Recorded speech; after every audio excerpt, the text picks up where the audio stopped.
cómo es tu visión ahora con esta conformación en la Cámara de Diputados? ¿Cómo llegan? ¿Cómo ves el ambiente?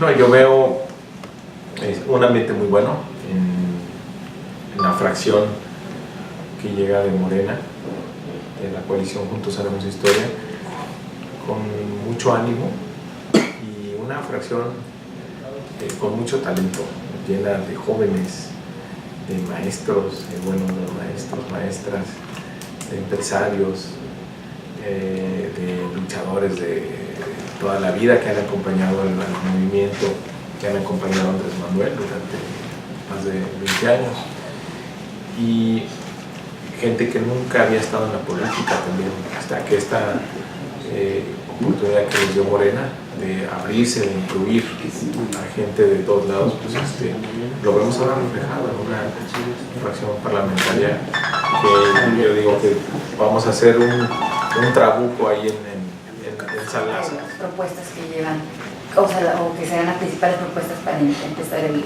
periodo.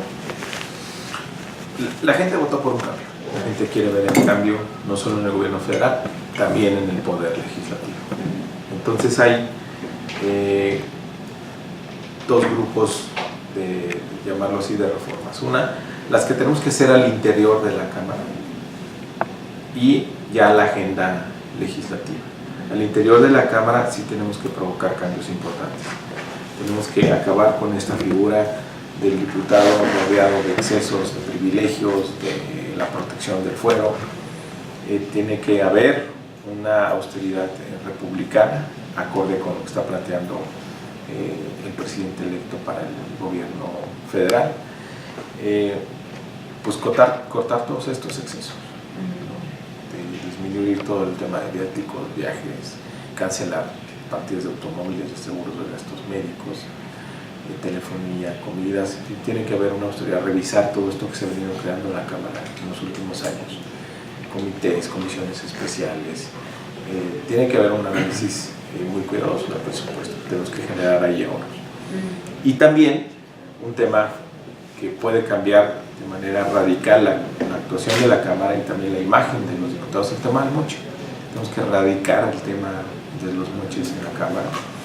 No puede seguir esta corrupción institucionalizada, donde algunos diputados se apropian de parte del presupuesto público y lo asignan como quieran, en un acto de simulación, para después darle la vuelta y quedarse con esa idea. Eso se tiene que erradicar por completo. Esas son dos acciones que tienen que ocurrir al interior de la Cámara y con la mayoría que tenemos en la coalición de Juntos Haremos Historia.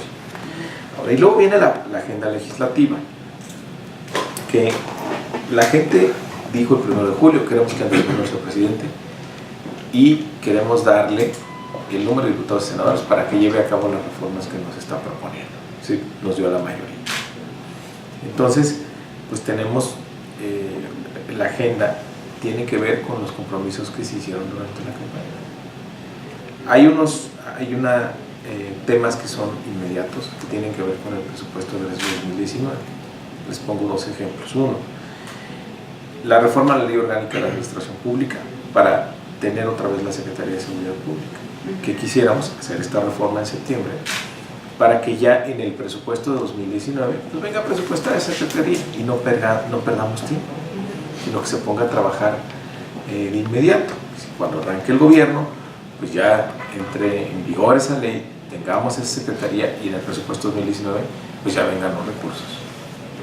No podemos perder tiempo en materia de seguridad y hay que darle al nuevo gobierno los instrumentos para que se ponga a trabajar de inmediato, ¿no? Otro ejemplo es el tema de sueldos y salarios, que ha dicho el presidente electo: nadie puede ganar por encima de lo que gana el presidente de la República, porque es un mandato constitucional, así está en el 127, pero ha sido letra muerta en la Constitución esta disposición.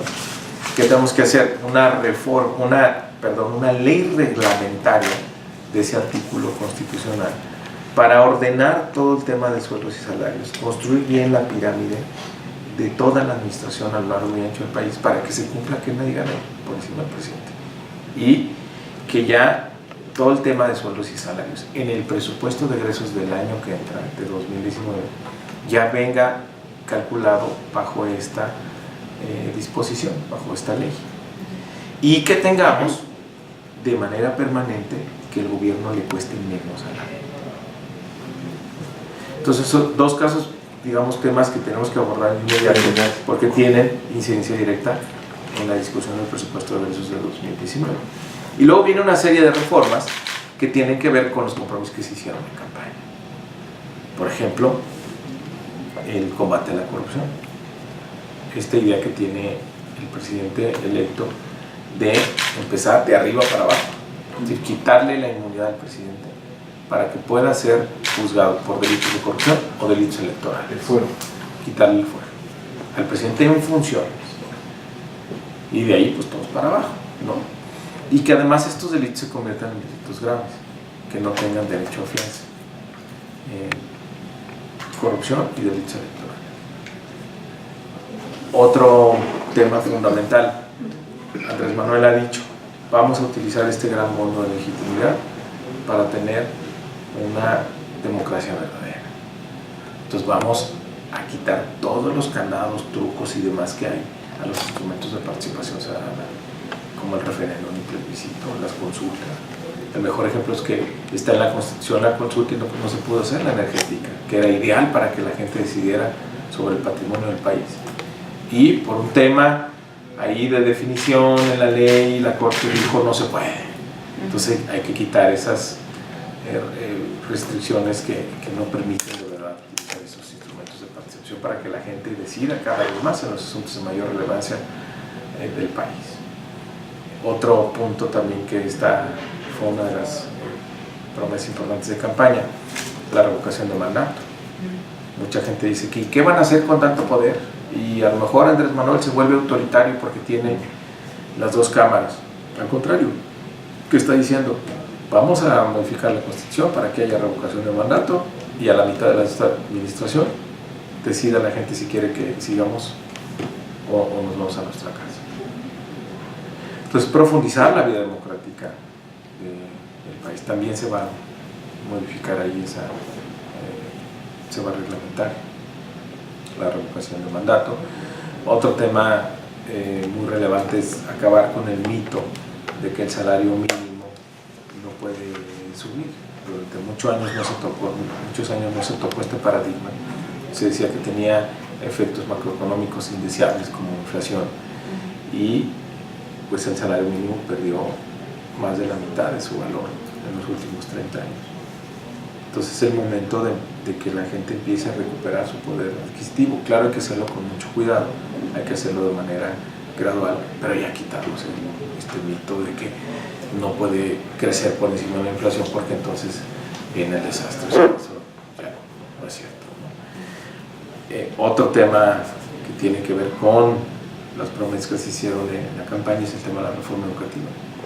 Tenemos que echar para atrás la ley de servicio profesional docente y construir una verdadera carrera magisterial que lleve a la profesionalización permanente de los maestros. Tenemos que hacer un esfuerzo muy importante por darle el valor que se merece el magisterio, no como lo hizo este gobierno que pues lo atacó, le quitó sus derechos laborales y además pues siempre los caricaturizó como personajes violentos y flojos, ¿no? Al contrario, hay que darles su valor y su lugar a los maestros del país. Oye, fui haciendo apuntes de lo que mencionas. ¿Y cómo van a manejar lo de los salarios? Porque así como la Constitución del 27 refiere, el 127 refiere de que lo que nadie puede ganar por encima del presidente, pues también hay un artículo constitucional que dice que nadie se le puede bajar el salario. Entonces, ¿cómo lo van a manejar? Porque además no puede ser retroactivo, la ley no es, sí. no es retroactiva. El artículo 94 efectivamente es una contradicción de tesis con el 127, pero habla exclusivamente de jueces, magistrados y ministros, que a ellos no les pueden bajar el salario. Entonces habría que ver cómo vamos a resolver ese tema ahí, porque hay una clara controversia, ¿no? Pero de los demás sí se puede. ¿Por qué? Porque estamos hablando principalmente de esta burbuja, de los funcionarios más altos, ¿no? donde se ha abusado en el tema de sueldos y salarios. Y todos son empleados de confianza. Entonces ahí sí es posible hacer este ajuste porque no es posible que se siga ignorando lo que dice la Constitución. Entonces, la Constitución es muy clara, ¿no? El 127 es muy claro. Entonces, ¿por qué ha sido letra muerta? Porque no ha habido una ley reglamentaria. Vamos a hacer esta ley reglamentaria para que haya orden. La que se no veas hoy, que está ahí en el baúl de los recuerdos. Yo hice una iniciativa, por ejemplo, hace 2 años y ahí se quedó. La ley de salarios máximos. No caminó. Y pues para que no tengas estos, de repente, presidentes municipales, presidentes de órganos autónomos que ganan más de $500,000 pesos. Pues eso no puede ser en un país como el nuestro. Okay. Esa es una. La otra. ¿Aplicarán la mayoría? ¿Utilizarán la mayoría que tienen? Mira, yo he dicho, si en el tema de austeridad las otras fracciones no quieren, pues sí les vamos a aplicar la mayoría. La planadora. Les vamos a aplicar la planadora en el tema de austeridad, si no quieren los otros partidos. Ahora, vamos a ser muy respetuosos, vamos a promover un debate, vamos a convencer con la razón, vamos a dialogar con todos, incluso con las otras fracciones parlamentarias, con la sociedad civil organizada, con los otros poderes de la Unión, pero también tenemos muy claro que la gente nos dio un mandato y mientras sean los temas que se propusieron en la campaña, pues tenemos el respaldo de la gente. El mensaje del 1 de julio fue: sí queremos la cuarta transformación, queremos a Andrés Manuel el presidente y le vamos a dar la mayoría en las cámaras para que lleve a cabo esa transformación. Entonces tenemos muy claro cuál fue el mandato popular. Oye, ¿la descentralización tiene, la Cámara de Diputados juega algún papel en la descentralización o por decisión presidencial se puede hacer? Es una decisión del Poder Ejecutivo, cómo se organiza. La única participación que tendría la Cámara sería en el tema del presupuesto, pues que haya las previsiones necesarias en el presupuesto para que se pueda llevar a cabo esta descentralización. Supongo que ya han estado haciendo números. Cada secretaría tiene como su plan de descentralización. Hay unas que van a empezar, otras van a tardar un poco más. Y también cada secretaría está analizando cuál es la mejor manera de hacerlo sin que tenga un impacto presupuestal importante, ¿no? La Secretaría de Educación, que se va a Puebla, bueno, pues ya está buscando dentro de los edificios que tiene el gobierno federal, donde podría alojar a la Secretaría. Ya están diseñando un plan de qué tan rápido se iría esta descentralización. Primero, sin duda, la oficina del secretario es lo primero en irse, después el segundo nivel, en fin, ahí cada quien está haciendo la planeación de este traslado. ¿Y han pensado en la gente, en los trabajadores? Sí, por supuesto, dentro de este plan incluye pues, de que no vayas a tener de repente, o sea, no vas a decir un día, a ver, compañeros funcionarios, nos vemos mañana a las 8 de la mañana en Puebla o en Quintana Roo, y el que no llegue es falta. Pues no, es decir, no va a pasar, pues, tiene que ser de manera ordenada, de manera paulatina y sin afectar a los trabajadores. Pero finalmente se les va a afectar, ¿no? O sea, porque te alteran no necesariamente. Te alteran toda tu vida, o sea, te cambian todo. Estás en la ciudad, de repente, si tenemos el ejemplo Quintana Roo, olvidémonos del ejemplo turismo, ¿no? Olvidémonos del ejemplo que han puesto, pero que se repite, que es cierto, de que la esposa trabaja en sector y el esposo en energía o lo que sea. Y de pronto hasta familias separadas, o tendrán que decidir, tú dejas el trabajo y te vas conmigo, o viceversa, no sé. Finalmente es alterar la vida de la gente, ¿no? Y ahí yo creo, esa es opinión personal, se está alterando, se está incluso, si se le pudiera llamar, traicionando al que votó por López Obrador, porque nunca se le dijo eso. Oye, vamos a descentralizar, pero analiza que te va a alterar tu vida, piensa antes de votar. Pues evidentemente no se lo van a decir, pero yo veo ahí una contradicción de discurso, cuando menos. Pues la propuesta de la descentralización siempre estuvo en la campaña. Lo que sí se dijo también es que nos iba a afectar y estamos en eso. Vamos a ver cómo se hace para que no se afecte. Mira, también hay que pensar en una cosa, todo lo que tiene que ver de la relación de los ciudadanos con el gobierno, también tiene que mejorarse esa relación, esa comunicación, esos servicios, y el reto también de esta descentralización es que nos volvamos más eficaces, para que, sin importar para el ciudadano que finalmente tiene que hacer algún trámite, algún servicio con el gobierno, que no sea tan relevante en dónde esté ubicada la Secretaría, que lo pueda hacer desde cualquier lugar. Pero, aquí insisto, pues sí se va a hacer un plan en cada Secretaría para no tener afectaciones para los trabajadores. En una de esas, pues, y esto es lo que aspiramos, esta descentralización lo que va a provocar es, pues, que aquellas familias que decidan trasladarse, pues que sea un cambio, y no necesariamente para mal, puede ser un cambio para bien. Sí, puede ser un cambio para bien, pero a lo que yo me refiero es que te altera todo, ¿no? Todo tu ritmo de vida, todo. Sí. Cambiar a los niños en la escuela, dejar de ver a tus amigos, a tus compadres, a lo que sea, cambia tu vida. Y es a lo que me refiero, que eso, digamos, que nunca se mencionó como tal, ¿no? Ahora, eso es en cuanto a las iniciativas.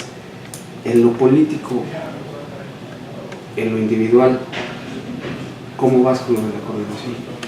Bueno, vamos muy bien, hemos recibido apoyos de muchos compañeros de todo el país, porque pues nos hemos conocido. A mí me tocó iniciar Morena, entonces gracias a eso he tenido la oportunidad de estar por lo menos en 7 estados como delegado. Entonces conozco a una buena cantidad de compañeros que ahora afortunadamente llegaron a la Cámara y pues son los que están impulsando esta posibilidad de que coordinemos esos trabajos. A diferencia del Senado, que López Obrador dijo que fue un acuerdo, la coordinación para Ricardo Monreal, ¿contigo no hay acuerdo? El partido tiene que decidir las reglas, ¿no? Cómo seleccionar y cómo decidir quién va a ser el coordinador o coordinador. La forma y los tiempos y el método. ¿Cuándo es la fecha límite?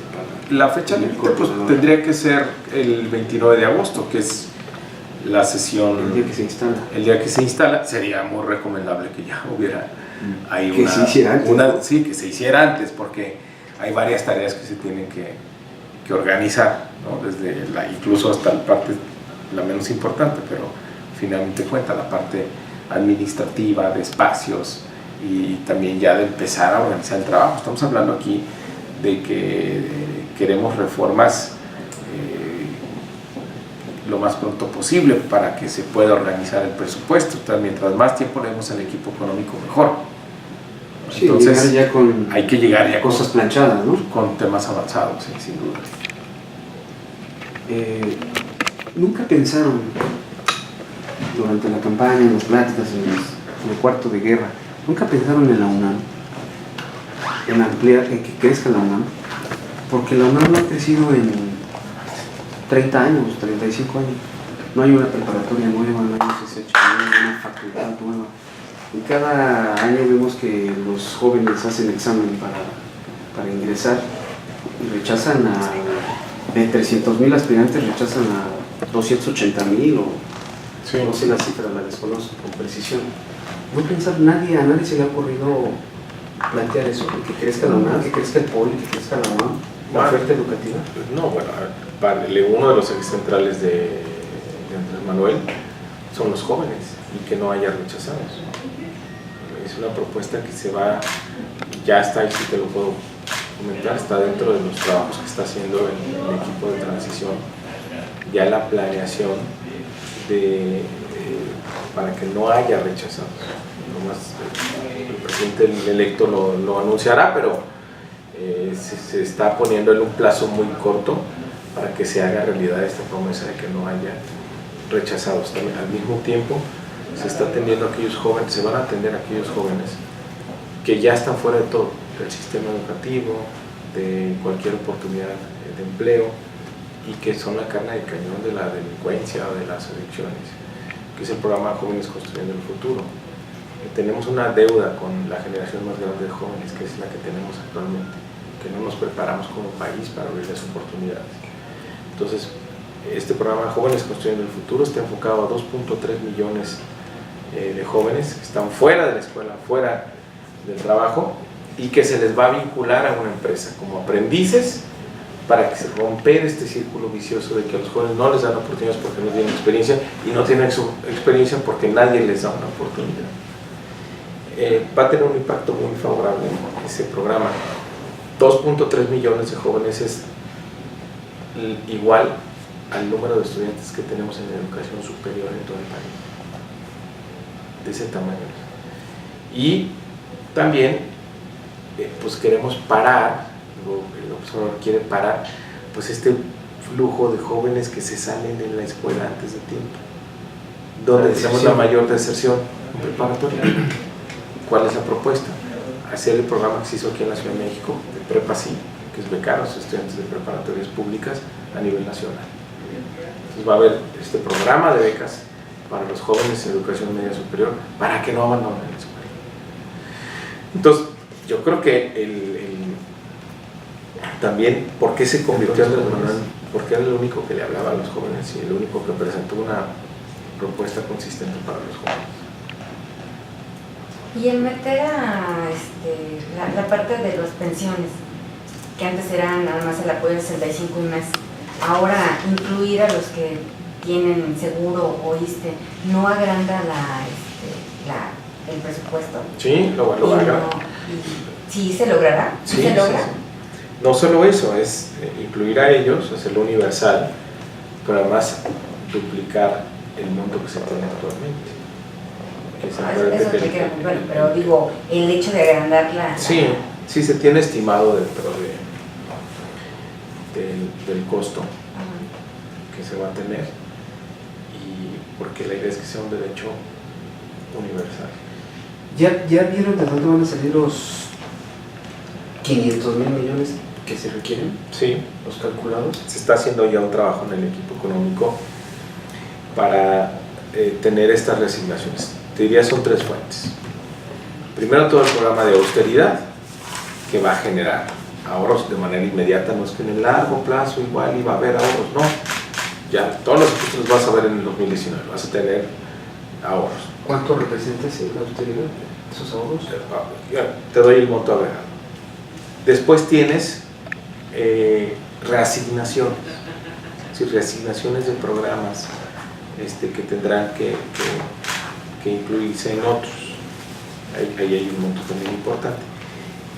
Y tienes un tercer rubro que es un poco más difícil de medir, que es el combate a la corrupción, que va a tener en las finanzas públicas, lo vas a ver como ahorros, pero en el resto de la economía lo vas a tener como un impacto muy positivo, que es difícil de medir, ¿no? Pero que será sin duda una medida que va a ayudar a la economía, que el hecho que no haya corrupción. Si tú le preguntas ahorita al secretario de Hacienda, te va a decir, oye, ¿es posible hacer ajustes de presupuesto por 500,000 millones de pesos? Te va a decir que no, porque no están dispuestos a revisar el gasto. Cada que llega un presidente, dice, a ver, ¿de dónde sacamos más recursos? Y entonces aumento de impuestos, reforma fiscal, siempre estamos hablando de reforma fiscal. Pero si tú ves, en los últimos 20 años, el presupuesto ha venido creciendo año con año. El gobierno tiene cada vez más dinero para gastar. Incluso en los últimos 15 ha crecido por encima de la economía, del crecimiento de la economía, el gasto. Pero no tenemos mejor seguridad, no tenemos mejor educación, no tenemos mejor servicios de salud. Y sí tenemos cada vez más corrupción. ¿Qué dice López Obrador? Vamos a hacer las cosas diferentes. Vamos a revisar el gasto. ¿Por qué estamos gastando tan mal? El INEGI mide el impacto que genera el gasto público en la economía, en todos los sectores, prácticamente en todos los sectores. El impacto del gasto público es negativo, cercano a cero. El Fondo Monetario Internacional te dice que por lo menos tienes 2 puntos del PIB, como 430,000 millones de pesos, que podrías ganar en eficiencias en el gasto público. Y un dato adicional, entre lo que aprueba la Cámara de Diputados y lo que ejecuta el gobierno, en promedio en esta administración hay un 20% de diferencia entre partidos que suben y partidos que bajan. De ese tamaño es el margen de discrecionalidad en el ejercicio del presupuesto. 20% son 5 puntos del PIB. La reasignación que propone el observador son 2 puntos de PIB. Es decir, sí hay margen, nada más que hay que entrarle a revisar, hay que hacer una reforma al gasto, hay que poner medidas estrictas de austeridad y hay que hacer reasignaciones. Entonces, es perfectamente factible hacer estas reasignaciones para que finalmente terminemos gastando más en temas de infraestructura y de inversión en la gente. El reto de López Obrador es demostrar que se puede tener responsabilidad social con responsabilidad fiscal al mismo tiempo. Entonces, en concreto, sí alcanza. Sí.